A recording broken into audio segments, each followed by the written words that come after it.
Dear audience, as you are aware, the talks between the US and Iran have again failed, for which the world was waiting very eagerly.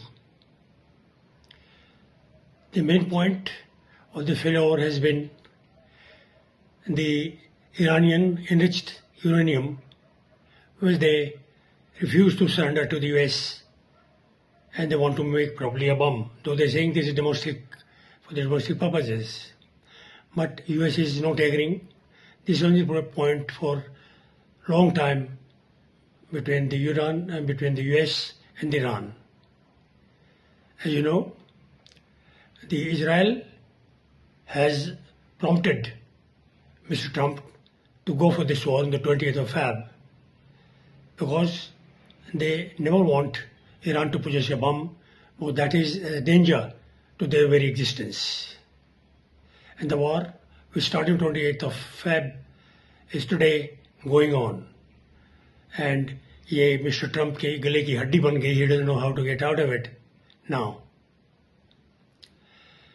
The other issues are negotiable, like the US want the Iran to control their proxies. These can be negotiated. On the other hand, Iranians want that all the sanctions to be lifted away from them. And also that Iranians want a full control of Hormuz Strait, so that it can probably put a toll tax, levy taxes, which the US will never permit. They want the complete shipping of the world have a free go through this strait. So the likely effect of this standstill, the strategic stalemate in the war, the oil prices will skyrocket, though go high. It will affect the poor countries whose economy will further go down. Besides that, there are 20,000 the sailors of various ships of the world are stranded in the Persian Gulf. The oil tankers, the other oil-carrying shipping transport, they're all stuck there. And there is a shortage of, there is shortage of food, the medicines for those sailors in that. And mostly they are Indians, I'm told, as reportedly told in the news. So what are the options the Americans have? Mr. Trump can't opt to go full-fledged war. But war is not in his favor. He doesn't want a full-fledged war. He wants to sort it out diplomatically, which doesn't seem easily coming through to the result. There are few impediments.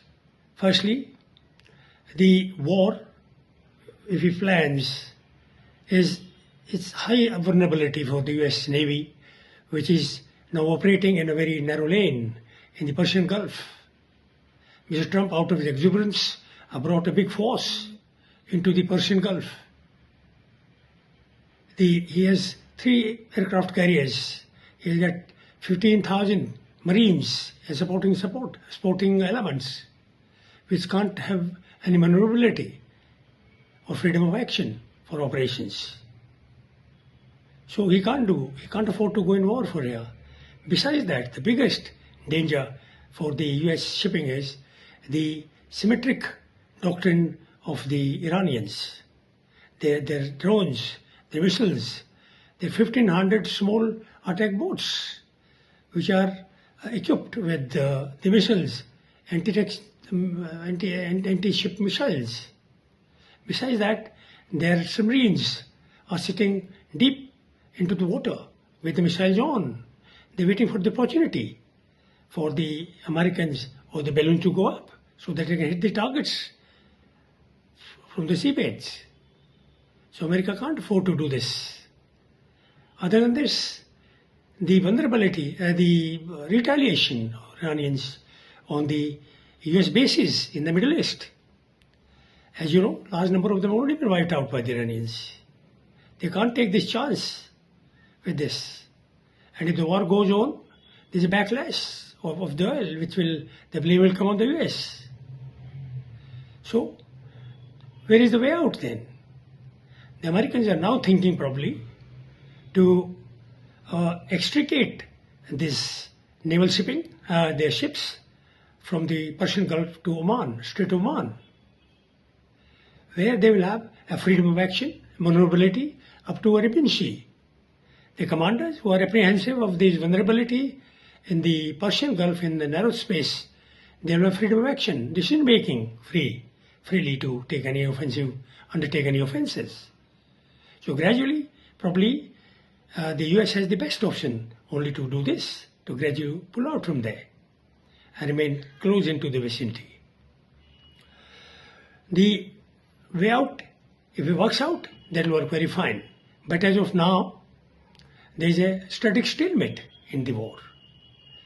The US is trying to strengthen its containment of Iran, so to weaken its fighting potential and also to degrade its economic strength.